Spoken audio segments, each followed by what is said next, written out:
Rise and shine, Value Farm family. Welcome back to another episode of The Farm. If you're new here, you are most welcome. Please consider subscribing if you haven't already, and also turn your notification bells on. And of course, to all our returning subscribers, thank you so much. Thank you so much for 100K. Plus, keep subscribing, keep sharing the videos. We really love you guys so much. We really appreciate you guys so much. Well, we are back at the farm. It's so beautiful. The sun is just trying to come out. We are so happy. The rains at least came, visited us a little bit, but we are really so happy for the rains as well. I am here with my co-director. Say hello to them. Well, hello everybody. Again, thank you for that wonderful introduction. My name is Grafton, co-director here at Value Farm. Yeah, we're actually here back at the farm, as my partner mentioned earlier, and we're standing in an area. This might not look too familiar because this is another area that we're actually clearing. And there's a reason we're clearing this area, because we actually want to plant Penacum grass on this side. That's going to actually be inside of one of our rotational grazing pastures here. And so the reason we want to do this to make it easier for the goats, and ultimately when we start to get other small ruminants on the farm, to be able to graze a little bit stress-free. Sure. You know, where we don't have to allocate 5 people to just herd animals, where we can actually have the enclosures, where it's just a matter of just moving them from one pasture to the next. It's more efficient that way, less harmful to the actual vegetation which we want to start to promote to grow here. Yeah. Because these animals are going to be within their pastures a few days at a time.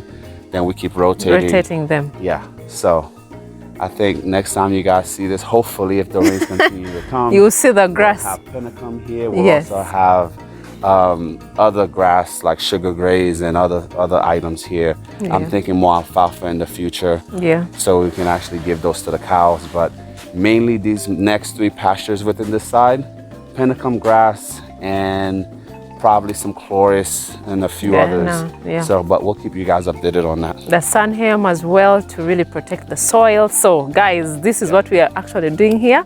As you can see, the sunflowers as well.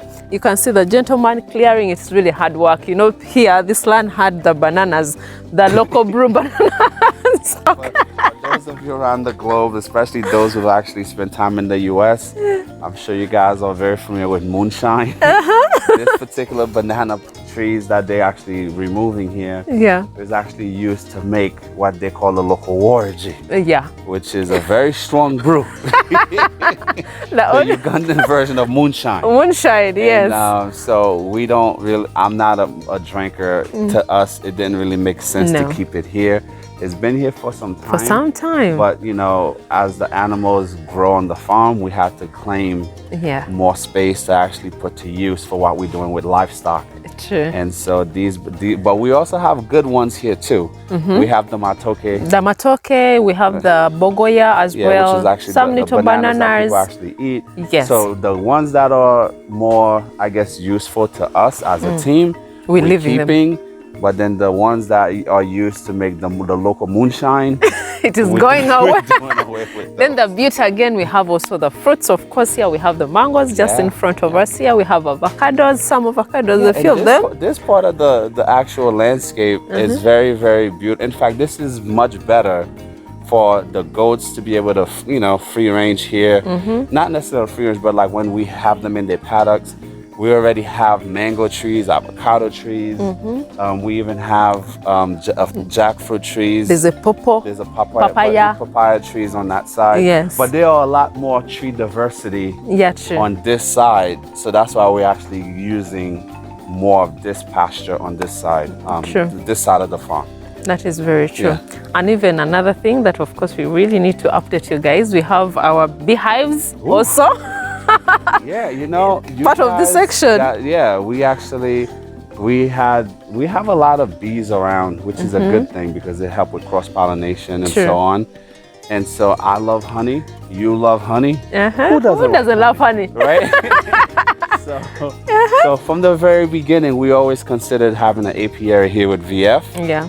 because again, you know, we are a mixed farm. We want that biodiversity across the landscape. True. So, you know, we have all this honey around. We figured we would actually build them a nice fancy hotel, a hive, multiple hives. True. To make their new home more comfortable so that they could be more productive. Exactly. And so we actually plan to continue to add more hives as we go along. True. Because let's face it, pollination is everything in farming.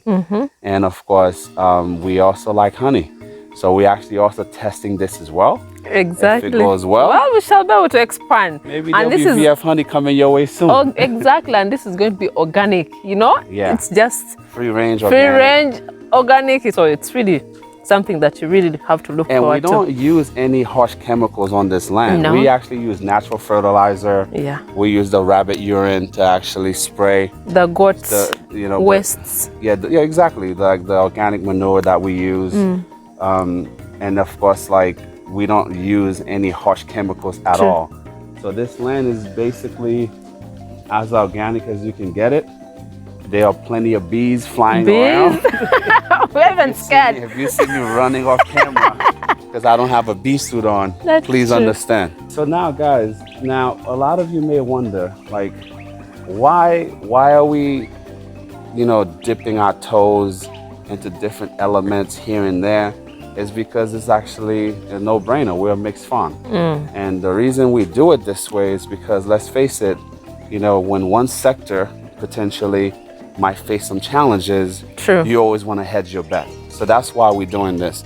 Not to mention, you know, in this country, honey is very scarce. True. And there are people here in Uganda, when you do purchase honey, you find that the honey itself has been diluted. It's not diluted. It has been so many chemicals. They put water. It's not just a Ugandan thing. Okay, it happens in the U.S. as well, but here, in particular, they do it with milk. Oh my they God, also do it with honey. With honey, that is true. And so to find real pure organic honey, as it is anywhere around the world, is becoming increasingly more and more challenging. True. And we were actually very blessed to be able to have this land and this landscape, and the bees are naturally here. True. So it was a no-brainer to do that. That is very true. Talking about mixed farming, do not put your eggs in one basket. You see us also doing some beehives, of course, here, but it's really amazing. I'm really so happy that we are really venturing into this. It's a sample, but I know with time you guys will be able to see the journey, how we are going to expand, how we shall be putting on market. You guys are going to buy from us. When you come to visit Value Farm, you definitely come and take some honey with us. We want to partake in the bee festival. And the honey festival, which is actually a big thing here in Uganda, which is wonderful. But honestly, guys, to be able to actually test this, we're going to test it with about like 50 to 100 hives to see whether or not this is something that could be sustainable. And if it is, you know, we'll make a full investment. If not, at least we'll have honey, you know, for the staff, for the team, of course, you know, for the visitors, for the people that come here. When you come for the festival, because remember, we are going to be doing the festivals here. So when you come, you definitely have your tea with the honey, not the sugar. Pure honey. Yes, exactly. Guys, did you guys know this is actually one of the best ways if you were to get into farming and you don't want to be at the farm every single day? Talk about tapping into a semi-passive income situation, because you can actually have your bees let them do what nature intended them to do, and yet, you know, you harvest twice a year, of course, with, I would say, moderate care, you know, and checking up on the bees, making sure they're okay, making sure that they're not under attack, you know, and of course have that incredible, you know, source of honey, which turns into an incredible source of income for you, if done correctly. This could be one of the other things that many of you really never consider doing. And you might have your 10 acres of land or your 5 hectares back in the village, and you're in Kampala, and you don't feel like hiring a huge staff. True. This is another way you can actually dip your toe into farming, you know, see whether or not it works for you. And of course, if managed properly, you can do extremely well with bee farming. With actually running an apiary. That is so true. And another thing about the beekeeping business it is only maybe hard in the beginning, maybe buying the hives. Building and buying the hives is kind of costly. Costly in the beginning, but afterwards, when everything is settled, when you start harvesting your honey, it is just no-brainer. You just keep harvesting, the bees will keep pollinating, and you get your honey.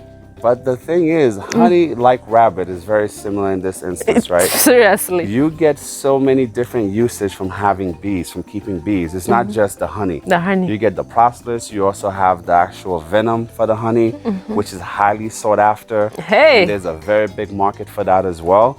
So, you know, the bee pollen itself is extremely valuable. Not to mention the bee wax itself, because a lot of it is used to actually braid hair. For those of you that are the dreads out there, you guys know, are very familiar with beeswax, and it's also used in soap. It's used in a myriad of different ways. You know, you can actually utilize the products and the byproducts for keeping bees. That is very, very true. Yeah.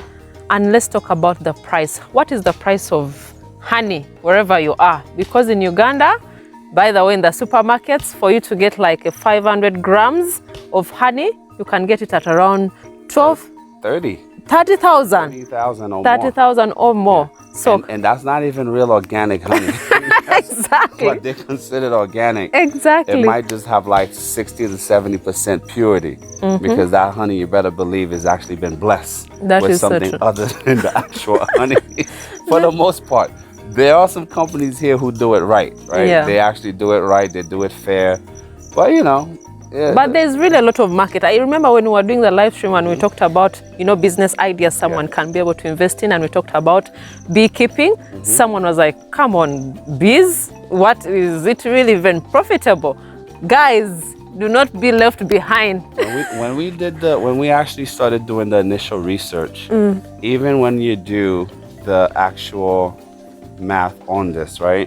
I believe with about 100 beehives, you know, even with 25 to 30 beehives, you're in business. Yeah. Because the average beehive here can produce anywhere between 30 to 35 liters of honey, and that's literally twice a year. True. So based on, of course, the health of the bees and the environment, if it's suitable, if you have enough water, if you have enough plants, you know, for them to be able to feed consistently. Yeah. You know, so if you're thinking about just a regular standard liter of honey, non-organic regular honey goes for about 20,000 shillings per liter.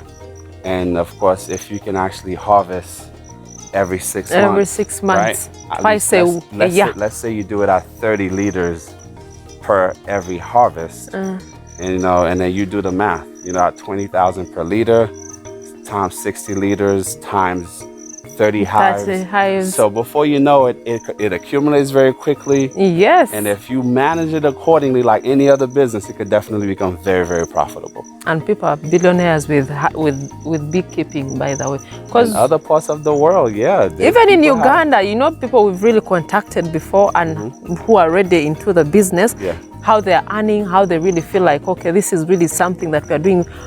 It is our passive income, but we are really getting a lot of money from it. I would put beekeeping as one of the more underrated aspects of farming. It is. And most people think farming involves you picking up a hoe, you being in a tractor, you know, you actually just planting trees or planting crops.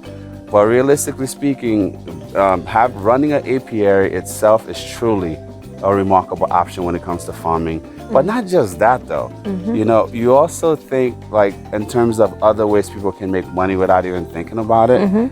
For those of you who don't want real labor, you can also plant trees. Yes. You can go into timber production.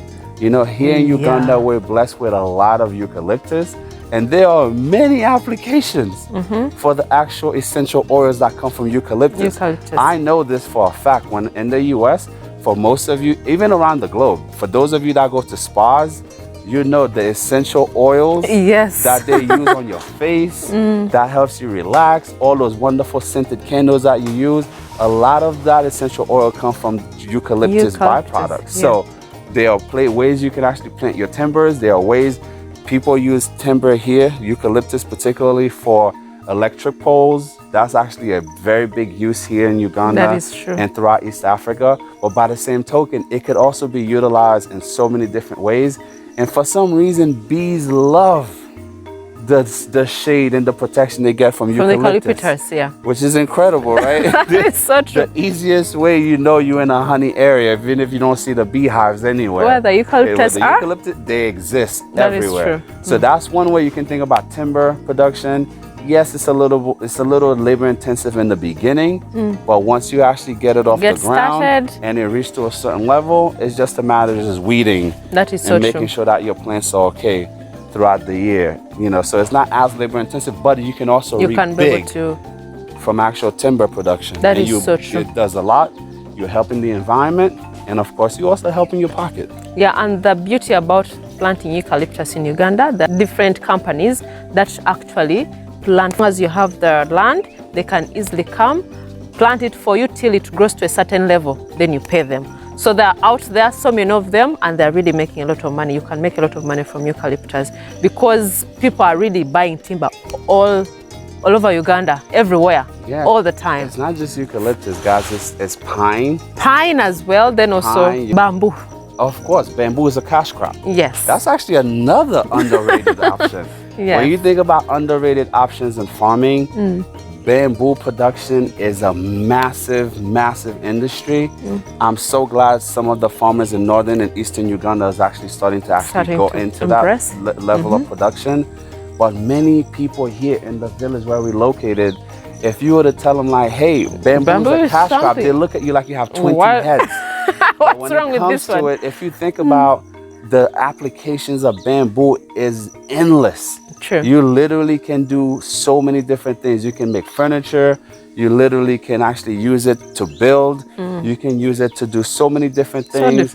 And of course, the bamboo shoots are also edible. So here in Uganda, we have a burgeoning Asian population who actually like the bamboo shoots. It's a cash crop, and it needs to actually be nurtured and cultivated. That's why I want to bring this information to you guys, because this is something that we should be encouraging our young farmers to do. You don't have to get in with livestock. If you don't have the money, you don't have to get in, with building beehives. If you're able to, great. If not, but there are so many different ideas that will help you and also help the environment. And believe me, with bamboo, it's so consistent. When you talk about sustainable farming, bamboo is the real one. It's so versatile.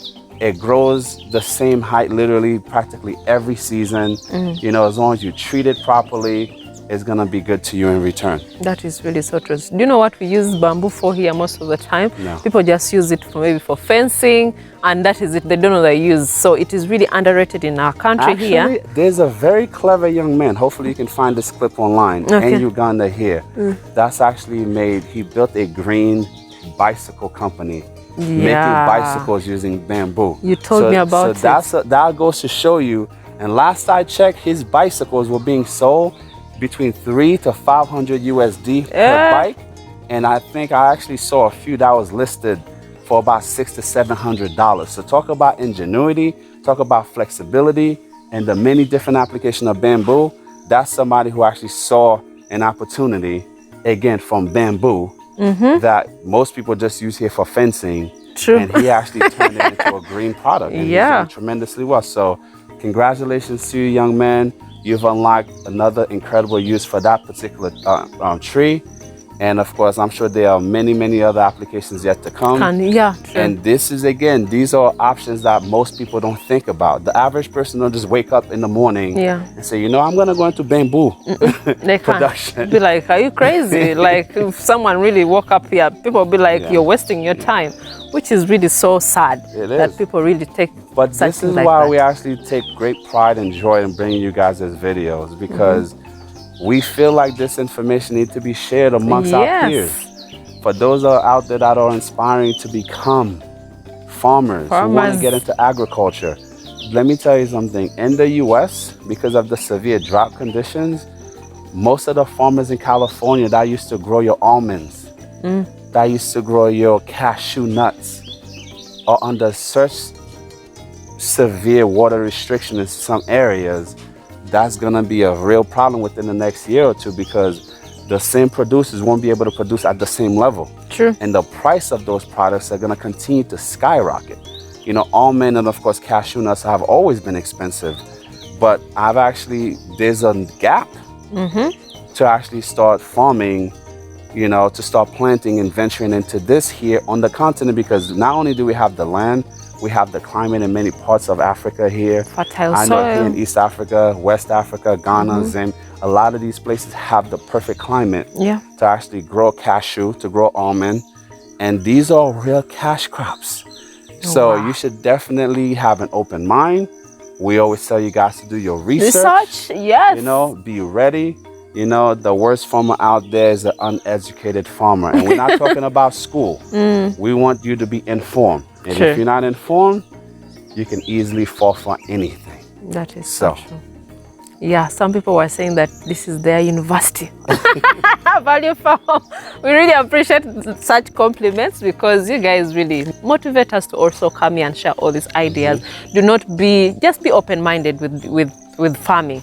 Do not look at goats, pigs, and that is it. That's not the only thing. That is not the only thing in farming. You can make lots of money. People are billionaires from farming. It's not only livestock that you can base on. Like the tree planting, guys. People make a lot of money, but it is underrated. But really appreciate you guys so much. I think this is at least something to learn from, if you picked one or two things. Before we go, guys, two things. One thing, but it grows in two separate places, right? Okay. Not just places, but in different conditions, right? So many of you might not have been blessed with just pristine land that you can plant, anything will grow on it.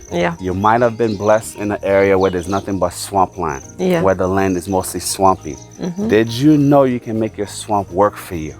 For those of you who actually have areas that you like, your backyard is the swamp, your front yard is the swamp, you're literally on an island out there, but guess what? Fish farming could be a good option for you. Sure. But again, the staple of the world, period, is rice, right? And the best place you can grow rice is in a swamp. Yeah. And believe me, this specific aspect of farming, yes, it's labor intensive, but the return on the investment when it comes to rice production is truly remarkable. And in this country, I'm seeing other folks come in. You know, there's a lot of folks from both South Asia, East Asia here, including, you know, straight out from China. They're actually cultivating rice. Cultivating in the swamps. Yeah, they're taking the swamp that people here would typically not really utilize, but they're really making billions and billions of shillings from actual rice cultivation. So if you yourself have access to your swamp or swampland, right? In America, we've been trained to tell people swampland is worth nothing. But in reality, the folks in Uganda and throughout East Africa are showing that the swamp is truly indeed valuable. Now, there are some restrictions, don't get me wrong. As long as you're not disturbing the environment too much, there's actual you're not polluting the swamp. Yeah, there's actual use of the swamp that you can utilize in planting rice, fishing, you know, those are some of the applications you can use. But consider rice farming as well, because it's truly valuable. Sorry about interruption. No, it's okay. Because even that reminds me, I think I told you about this. One of my friends was telling me that they had swampland at their home, but you know, the government was taking over it because, you know, people are not utilizing these places. So what happens? They will come and utilize it on your behalf. So if you can be able to make use of it, it is even better for you guys. But that was really very brilliant. Thank you so much. I really appreciate all the knowledge. Hey. So everyone out there, if you picked one or two things, please note it down, share with your friends and family. Do not keep everything to yourself, because, you know, we are all here to share knowledge with you guys and also learn from you guys as well. So if you haven't already checked our social media platforms, please go check us out. On Instagram, we have Value Farm UG, Facebook, Value Farm, TikTok, Value Farm UG. Follow us right there. We also do the behind the scenes. We also post other little things about the farm, that side. But really appreciate you guys so much. Please subscribe if you haven't already. Share and also like the video. Till next time. Bye. Bye.